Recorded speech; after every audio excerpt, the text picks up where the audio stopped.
Actually, okay, I got one funny one. It was another time me and Chris were about to fight, and Chris and Rico believe in playing video games. I just couldn't. I sucked at it, and I was really pissed off because I thought myself as a pretty good fighter, but I couldn't put my analogy into making a move the way I want. And they would just whoop my ass, and we're over at Chris's house, and that's all Chris and Rico did. Before we trained, they played video games. After we trained, they video games, and so we're there, and me and Chris are arguing about something. I think he beat me in one of the video games, and we're arguing. We're about to fight about it, and Rico's like, "You guys really about to fight about a video game, man?" And I was like, "No, it's about respect." And just we were just too hot-headed, and everything we did. I think we really mirrored each other like that, and being too hot-heads. Another time was we're at a video arcade. Back then they had video arcades, and I was really poor. We were really, really poor. Rico and Chris, they all worked at nightclubs, so they always had money, and so people would put their quarters on there to say I have next, and when they turn it back, I would just take the quarter. And because me and Rico and Chris were all over 280, the person would look at one of us and then look at the next one and look at the next one, like, all right, forget the quarter, it's okay. Probably the funniest joke, I don't know if Chris talked about it, but it's globally known, is when we almost got in a fight with Mike Tyson, it was at one of the nightclubs that we work at. I'd already got fired for fighting there a few weeks ago, but so I was showing up late, and the club was just opening, and Mike Tyson, I guess, walked in, and Chris always had a huge neck, huge neck, and I guess the story is that Mike Tyson slapped the shit out of him on the back of his neck, and like I said, Chris is not a punk. It's Mike Tyson, but he's not a punk. He goes, "Man, what the fuck are you doing?" Mike's like, "You got a big neck, I just want to slap you." And they go, "Fuck you, man, you don't slap me like that."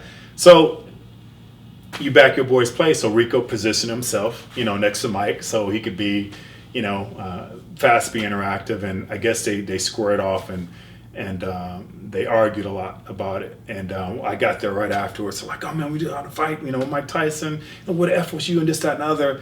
And Rico was like, "Well, I'm happy Flex wasn't here." And I go, "Why?" And he goes, "Because we had to fight. Because, Flex, next thing you know, he's going to be flying off the mouth. We're going to fight." I go, yeah, okay. But that's Mike Tyson, dog. He's like, "What do you mean by that?" I'm like, "Who's going to take the first one?" "I'm not going first." "Who's going first?" "I'm not. Whoever's going first getting knocked out." And I'm not really sure if the second or third of us going to be able to do anything. I'm like, "So who's going to go first?" I go, "Chris, your ass is going first." He go, "Why me?" I goes, "Because you started the shit. So if we see Mike, you got to go first and take that first hit." So that was probably the funniest time that we had, but it probably wouldn't have ended good. I mean, look what he did to Mitch Green.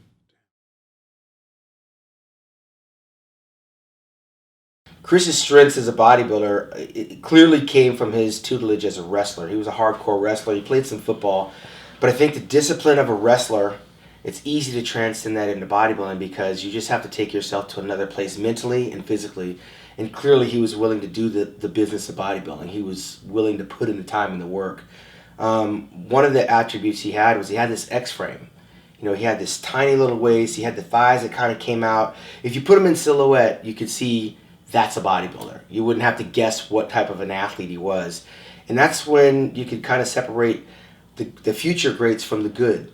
Flex Wheeler had it. I had it. Mike Christian had it. You can tell a bodybuilder that's genetically gifted if you just backlit them and you saw them in silhouette. And Chris would be at the top of that line, genetically speaking. The question for Chris always was going to be, could he stay focused enough? I knew that his focus wasn't like mine. I knew that he had the size and the strength. He was brutally strong to be somebody that I would have to contend with in the future. But I didn't think he had the focus that I had. And so I didn't take Chris as a serious threat early on. Okay. His strengths as a person? I think Chris's strength as a person come from his resilience as a wrestler. Again, he's one of those guys that will just keep plodding along. And some people will hit a brick wall and they'll fall down and they'll stay down. Chris will find a way to get back up. We didn't have a close relationship. I did train with Chris. I did travel the world with Chris. We shared bodybuilding and its passion. I didn't fancy him as a historian, but the more time you spend with him, you realize he does know a thing or two about bodybuilding. He didn't strike me as scientific, a guy that weighs his food and calculates this, that, and the other. Had a lot of help along the way. Chris was a guy, I think, that was a victim of his own circumstance, much like Flex Wheeler. I was self-made. And Chris, every time he turned around, he had a girlfriend over here. He had girlfriend issues. He had chemical dependency problems over here. He had financial struggles. He had car problems. He had all these things that took him away from actually the focus of just trying to be Mr. Olympia, trying to be the best bodybuilder. And Flex Wheeler had the same types of issues that I didn't have to battle. I was more concerned about where I'm going to get my next sponsorship from, where I was going to make my next appearance, how I was going to promote myself more as a product. So we were much different in that way. And if you ask Chris, like, hey man, where are you going next? The first thing he would do is look at his girlfriend and go, where am I going next? And I just kind of found that odd because I knew where I was going, knew what I was getting paid. I always had a sense of self. And it seemed like Chris lost a little bit of that along the way. I don't think he had the right mentorship right from the beginning. He had to kind of figure it all out. And in doing so, became very distracted along the way.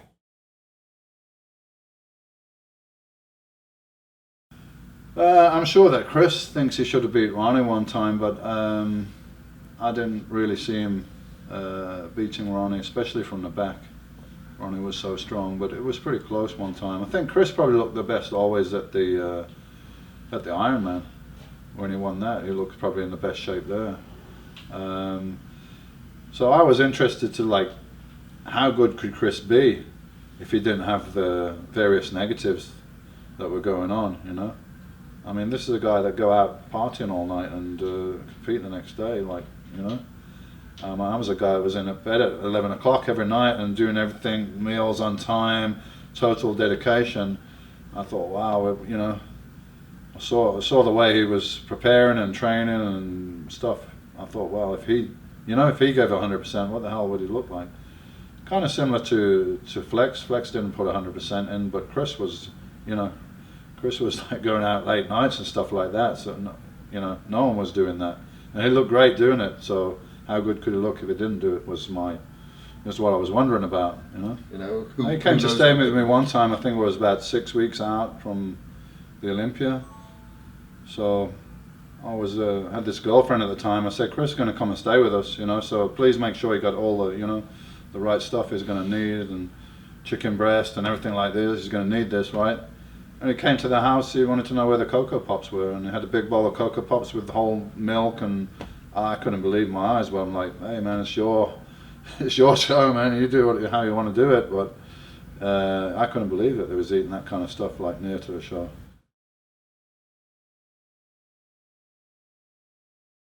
His strength as a bodybuilder was his overall physique, his overall shape, balance, muscularity. I mean, Chris had it all. He can get hard when he wants to if he didn't cheat a lot.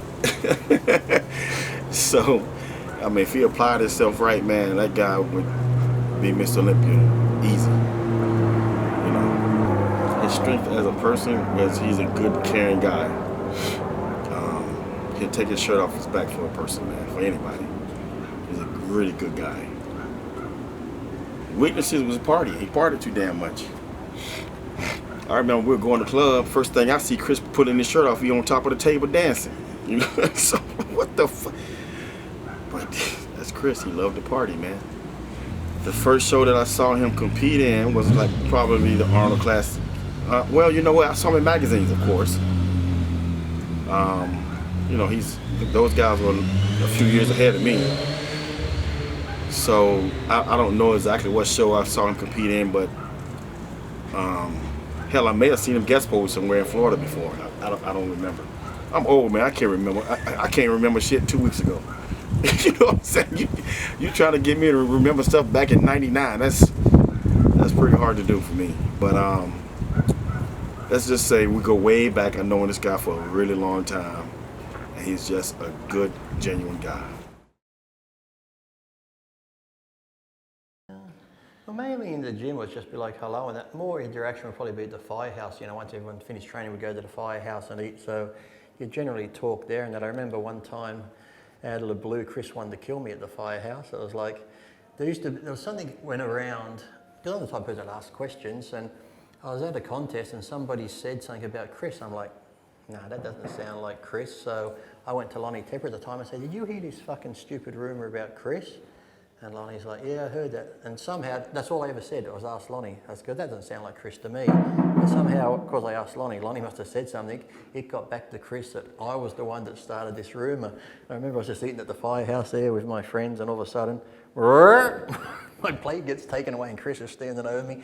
What's this fucking shit you're saying about me? Blah, blah, blah. And he was angry as fucking, oh, here we go. He's going to be a blue at the firehouse. All I remember was there was a couple of families across from us and little kids sitting there, and Chris is yelling at me. I'm like, oh shit. I said, Chris, that's not true, this and that. And the other man said, Chris, he's like, Chris, just calm down, blah, blah, blah. But in the end, he calmed down and stuff, and then he found out I wasn't the one that said. He called me up later and apologised. But it was probably pretty close to coming to blows at the firehouse that day.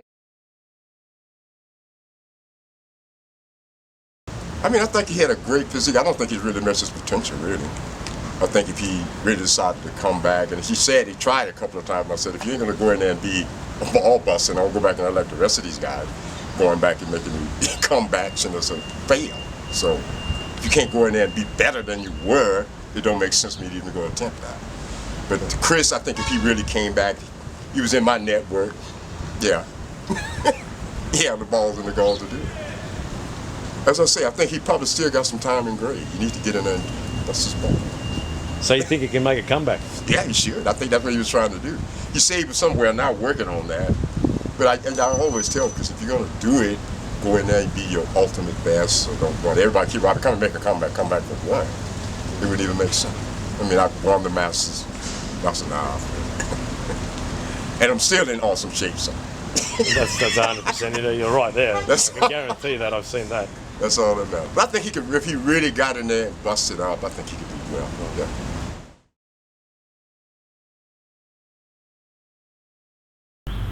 You know, it's hard to tell a funny story about Chris because there's just so many, highs and lows. I've seen him win competitions and take a whole room of strangers out and shout them out for dinner and drinks and party with them and all that sort of thing. Then I've seen him lose a close competition and be kind of bummed out and grab a group of random stage strangers and take them out eating and drinking anyway.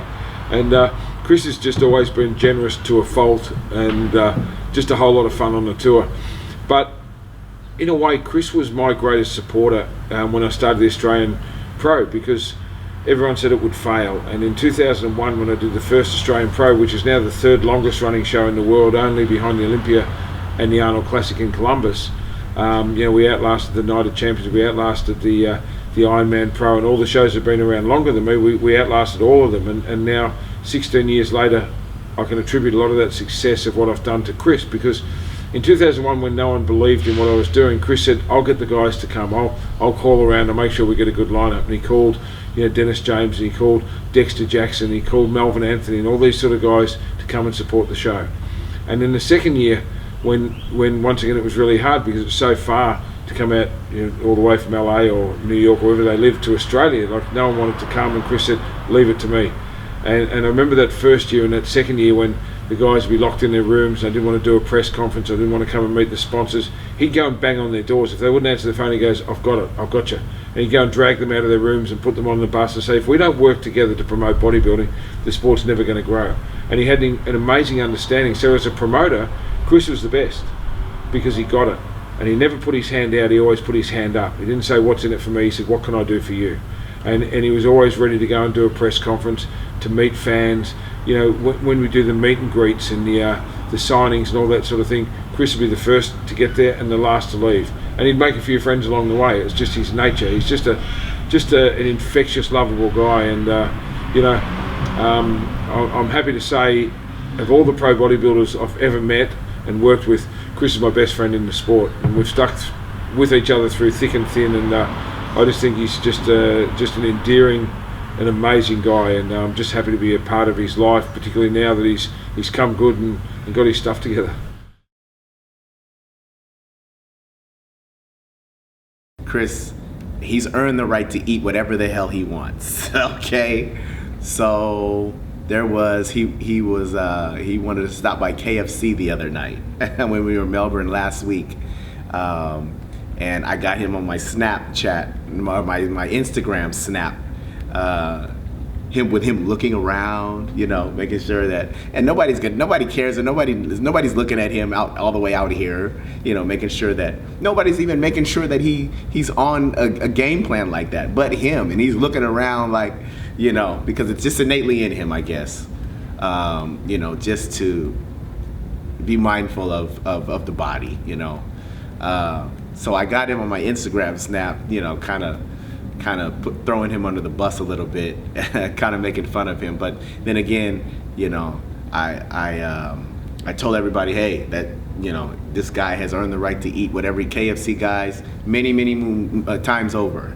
Okay, once you have a track record like him, and then also, what's also funny is that we've gone out many times as well, had lunch, dinner, and he's like, I'm just a coach. I'm just a coach. This is the talent right here. I'm just a coach, meaning I'm just a coach. I can eat whatever I want. So I just, sit on back, let him do his thing, and then I have to do my thing because, we're still in the mix here. I'm doing the things that he was doing years ago, and I if I can get anywhere close to his type of career, with all of his accomplishments, then I'll be elated.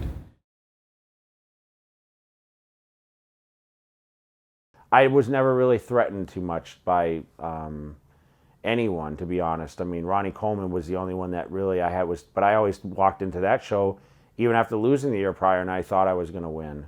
So my mindset wasn't even about the other guys in the battle, and I was just, okay, I'm here, I'm ready to get my job done, and whatever the judges decide is what they decide.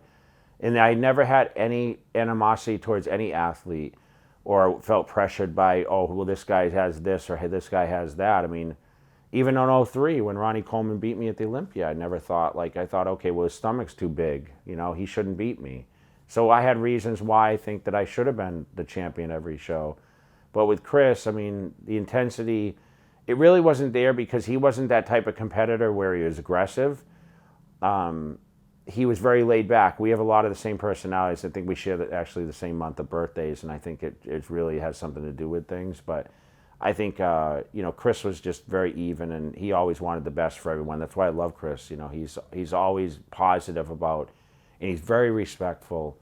And whether he thought he should have won or lost, I mean, I have nothing but respect for Chris. And he's always been polite to me, and he's always been willing to help me. Honestly, Chris Cormier has reason for my success. I mean, he gave me a massage therapist that was phenomenal back in Orange County, and he's the one that told me about this guy, and this guy transformed my physique. I really, truly believe it. And Chris Cormier was willing to do that, and in the end, it may have threatened his career a lot more by giving me this guy, and I went to that guy every week, and I stayed with him for years. Even when I flew back and forth from Vegas, when I moved to Vegas, he was part of my arsenal to be better. Bodybuilding, it's a bond. How you train. Everybody does things individually different. So Chris was kind of a quiet, but powerful presence. He's always calm. Never saw any highs out of Chris or any lows out of Chris. Chris was always just calm, and really consistent as a bodybuilder, consistent Cormier, that's probably how I would explain his approach to the sport of bodybuilding throughout his whole entire career, coming from California, with the history that he had growing up and everything, had that mentality of, there was a hardcore side to him that I don't think you want to try to bring out, you know what I mean? But he had a lot of passion, a lot of wanted to learn, had a lot of respect for me. We got to know each other really, really a lot on the tours because we would do 6 shows within a matter of 2 weeks after the Olympia. And that's when you spend that much time, Spain, Italy, Germany, France, Russia, Holland, Czechoslovakia, and you go to these places not a lot of things are kind of laid out for you, so you have to depend on the person you're with, and it's survival mode out there, you know. And Chris and I always got along. Never had any issues with him. Always been there, helpful, and you know, he's always said that, hey man, you know, I inspired him, you know. But I think Chris inspires a lot of people because of his personality and the type of man that he is. You know, you can always count on him to be there. If I call him up, you know, he'll come to Baltimore and help me out with my training, anything, you know. That's just how it is, you know. Never said no to me once.